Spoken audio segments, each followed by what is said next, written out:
Olá, olá, olá! Eu sou a professora Vanessa e vamos agora revisar a estrutura verbal, ou seja, as partezinhas que formam os verbos e que a gente vai mudando de acordo com a conjugação, que a gente está conjugando os verbos para indicar diferentes tempos, modos, pessoas do discurso. Para começar, a gente tem que pensar que os verbos, o que são os verbos? São palavras que indicam ou ação, os nocionais, estado ou fenômeno da natureza. Os de ação, por exemplo, dormir, correr, estudar, amar, dirigir. Os verbos de estado são aqueles que não indicam ação, eles apenas servem de ligação entre o sujeito e a característica, que é o predicativo do sujeito, por exemplo, ser, estar, continuar, permanecer. E nós temos os verbos que indicam fenômenos da natureza, que são os da oração sem sujeito. Pode ser ventar, chover, trovejar e por aí vai. E os verbos, quando a gente conjuga, tem uma partezinha que não muda. Essa partezinha que não muda é o radical. Isso nos verbos regulares, porque nós temos duas possibilidades: os verbos regulares e os verbos irregulares. Nos verbos regulares, o radical não vai mudar. Então, em todas as conjugações, eu, tu, ele, nós, vós, não vai mudar o radical. E nos verbos que são irregulares, o radical vai mudar. Por exemplo, o máximo dele é o ser, né? Então, eu sou, ele é. Não ficou nada aqui do radical, percebem? Então, tem o verbo regular, tem o verbo regular, o radical. O radical é a parte do verbo que fica, digamos assim, concentrado o significado básico da palavra. Isso para qualquer palavra, nos verbos também. E na conjugação verbal, nos verbos regulares, o radical vai se repetir. E aí, o que muda quando a gente faz a conjugação são as desinências. E as desinências vão variar de acordo com a conjugação do verbo. E aí que entra a vogal temática. Nos verbos, nós temos 3 vogais temáticas: a, e e o i. Então, se a gente pensar no verbo estudar, o a lá do ar é o que indica que é da primeira conjugação. Então, todos os verbos regulares que terminarem com ar, a conjugação vai ser igual. Isso facilita muito na hora de conjugar os verbos, você saber dessa informação. O verbo correr é um exemplo da segunda conjugação, esse o e da segunda conjugação. Todos os verbos da segunda conjugação, que são regulares, vão manter o radical e a desinência vai mudar igual, nada da segunda conjugação. E ainda tem o da terceira conjugação, que são os verbos terminados em ir, que nem dividir. E aí, o ir é o que indica que é da terceira conjugação, a letra I. Então, são essas 3 conjugações, a, e, i. Professora, e o verbo por? Afinal, termina com or. E já te falo que ele é da segunda conjugação. O por é da segunda conjugação, porque antigamente ele veio lá do verbo poer e por aí vai, né? E aí o e não tem mais na conjugação, a gente ficou só com o, mas não existe a quarta conjugação. Então, o verbo por e todos os derivados, então, dispor, repor, vão ser todos da segunda conjugação, ok? Então, falamos do radical, que é a parte que fica com o significado básico da palavra, que não muda nos regulares na hora da conjugação. Falamos da vogal temática, que indica a conjugação e facilita a gente entender como que vai variar, como que vai mudar a desinência de acordo com a conjugação. E são 3 conjugações. Primeira termina com a, ar, né? Segunda termina com er, o e é a vogal temática. E a terceira conjugação é o ir, o i é a vogal temática. E as desinências, que é o que vai depois da vogal temática em alguns verbos, ou já coladinho no radical, dependendo do verbo, pode ser 4 possibilidades, né? Na verdade, 2, né? Mas a gente fala modo temporal, então modo temporal, e de número pessoa, número pessoal. O modo, lembra que a gente tem 3 modos verbais. Ele pode ser indicativo, que expressa certeza, subjuntivo, que expressa uma possibilidade, e o imperativo, que indica uma ordem, uma instrução.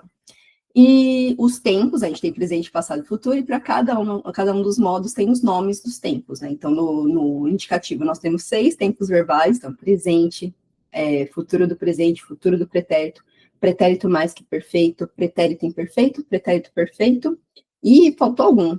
Perfeito? Não, foi 6, tá certo. E no subjuntivo nós temos apenas 3. Pretérito imperfeito, presente e futuro. No imperativo nós não temos tempos, é sempre conjugado no presente. E aí nós temos 2 formas, ou ele vai ser afirmativo ou ele vai ser negativo, ok?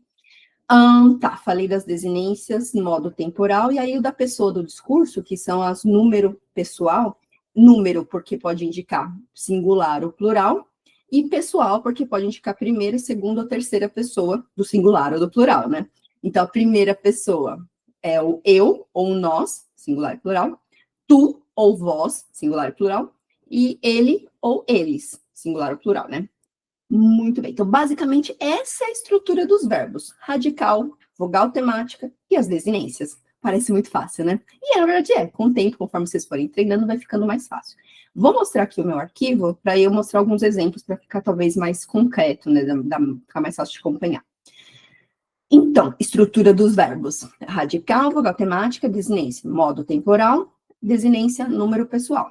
O radical é o coração do verbo que fica com o significado básico dele e que não muda nos verbos regulares. Nos verbos irregulares vai mudar. Então, por exemplo, no verbo cantar é o cante, do C até o T. No verbo beber é do B até o outro B. Dormir é do D até o N. Ok? Então, isso aqui é o que concentra o significado básico desses verbos. E aí, a gente tem a vogal temática, que é o que indica a conjugação. Então, primeira conjugação, ar, que nem em cantar, brincar, amar. Segunda conjugação, correr, escrever, vender. E lembra dos verbos com o, tá? Pôr, dispor, repor e por aí vai. Terceira conjugação, verbos terminados em ir. O izinho é a vogal temática, então que nem sorrir, decidir, partir. Desinência modo temporal. Então, ele vai indicar o modo e o tempo, né? Indicativo, certeza. Subjuntivo, incerteza. Imperativo, ordem. Basicamente isso. Então, aqui, por exemplo, jogava. Esse vá indica que é pretérito imperfeito do indicativo. Correrei. Esse ei indica que é futuro do presente do indicativo. Se ele estudasse, esse se indica que é pretérito imperfeito do subjuntivo. Então, essa partezinha aqui que a gente vai mudando. Ah, detalhe. Quando a gente tem o radical e ele termina com uma consoante, a gente coloca a vogal temática para ter um tema. A partir do tema, a gente coloca as desinências. Não sei se eu tinha falado a palavra tema, né? Então, tema é a junção do radical com a vogal temática. E nós temos também as desinências número pessoal. Lembra? Número singular e plural. Pessoa, primeira, segunda, terceira. E aí repete, primeira, segunda, terceira do singular, primeira, segunda, terceira do plural. Não existe quarta pessoa, tá? Já é o suficiente 3, né? Então, a gente tem, por exemplo, eu falo. Esse ozinho aqui indica que é a primeira pessoa do singular, eu. Vendes. Esse o S é muito característico da segunda pessoa. Dormimos. O mos é aqui, indica que é primeira pessoa do plural, nós. Aí eu coloquei aqui alguns exemplos desmontados, digamos assim, para a gente brincar de desmontar o verbo. Então, por exemplo, sonharam. Então, aqui do S até o H é o radical, vogal temática é o A, que vem de sonhar.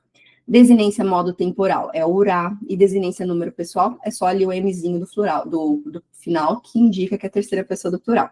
Tem vários exemplos aqui para os meus alunos poderem revisar. E mais 3 exercícios, eu coloquei 3 exercícios dinâmicos e um exercício de escrita. Se você não é meu aluno, vou deixar as informações aqui para você saber como ter acesso a esse material. E se você é meu aluno, qualquer dúvida me manda lá no WhatsApp para eu poder te ajudar, tá bom? Por hoje é só, pessoal. Até mais.